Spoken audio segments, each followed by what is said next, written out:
तो मैं बात कर रहा था कि जो आपका ब्रांच से रिलेटेड जो क्वेश्चनिंग होती है सब्जेक्ट वाइज, उसमें कॉमन क्वेश्चन करते हैं कि विच सब्जेक्ट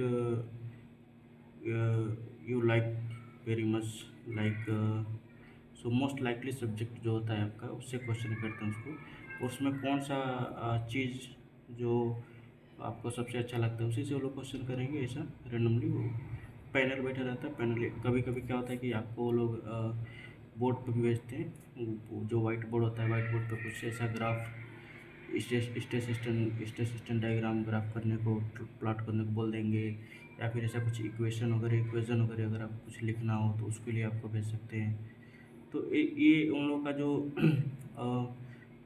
क्वेश्चनिंग में जो प्रोसेस होता है वैसा ही होता है। वो लोग कभी कभी भेजते हैं। मोस्ट प्रोबेबली चांसेस रहता है कि वो आपको कुछ प्लॉट करने को, या फिर कुछ इक्वेशन वगैरह लिखने को, या फिर अगर आप केमिकल साइड से कुछ हैं तो कुछ केमिस्ट्री का कुछ ऐसा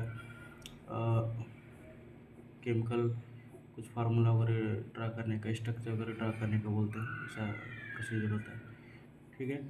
तो ज़्यादा थोड़ा कॉन्फिडेंस रहना है, बेसिक चीज़ पढ़ के जाना है। दूसरा चीज़ ये कवर कर रहे हैं कि जो रिटन एग्ज़ाम होता है, रिटन में क्या क्या पूछा जाता है।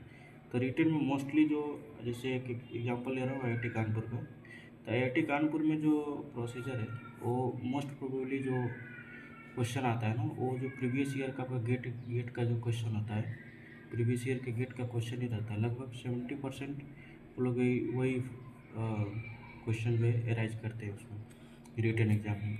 बाकी बेसिस आपका वही रहेगा, गेट सिलेबस का ही थोड़ा सा उसका जो प्रॉब्लम का स्टेटमेंट चेंज हो जाएगा। आपका जो थीम रहेगा उसका, या फिर जो क्वेश्चन का जो सॉल्व करने का प्रोसीजर रहेगा वही रहेगा जिसे आप गेट में करते थे। प्रॉब्लम का स्टेटमेंट थोड़ा चेंज हो जाता है। ठीक है। ऐसे आईआईटी मद्रास में भी, आईआईटी मद्रास का भी थोड़ा सा सबसे टाइप टू प्रीव्यू,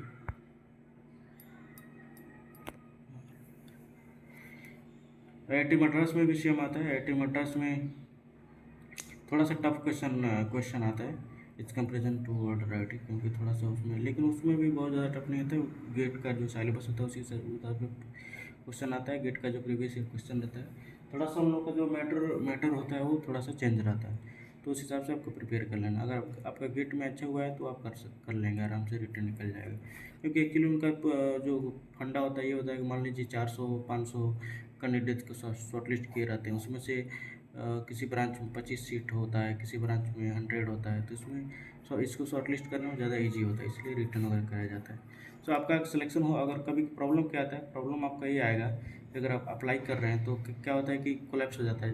आज आईआईटी मद्रास में इंटरव्यू है, फिर दूसरा दिन बाद से आईआईटी गांधीनगर में, अगर आप मल्टीपल आईआईटी में अप्लाई किए हैं तो आपको ये भी प्रिपेयर रहना है कि इसको कैसे कैसे आपको विजिट करना, फ़्लाइट देख सकते हैं, फ़्लाइट पिकअप करना है कि ट्रेन पिकअप करना है। जैसे आईआईटी बीएचयू का, आईआईटी मद्रास, कई आईआईटी का क्या होता है कि नेक्स्ट डे ही रहता है। तो उस हिसाब से आपको प्रिपेयर करके चलना है, या फिर आपको प्रेफरेंस दे देना है कि हमको अगर इस आईआईटी में नहीं जाना है तो जिस आईआईटी में आपको जाना है उसको प्रेफरेंस पहले दें, तो उसको अटेंड करने आपको क्विट करना पड़ेगा। ये सब प्रॉब्लम्स आती हैं। ठीक है।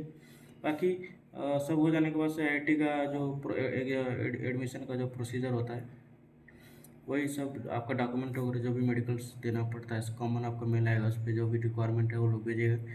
बाकी एक एडवांटेज ये है कि स्टाइपेंड जो है अराउंड 400 के अराउंड 12,400 स्टाइपेंड आता है मंथली। ये आपको 2 ईयर मिलता है, पूरा 2 ईयर आपको मिलेगा फ्रॉम द एमएचआरडी जो डिपार्टमेंट है, ministry of human resource development, उसके थ्रू आपको ये स्टाइपेंड मिलता है मंथली। बाकी अगर आपको नेक्स्ट कुछ भी क्वायरीज हो इसके रिलेटेड, आप मेरे को कमेंट में डाल सकते हैं, या फिर मेरा मेल आईडी लेके आप उस पर क्वायरी अपना पूछ सकते हैं। Thank you.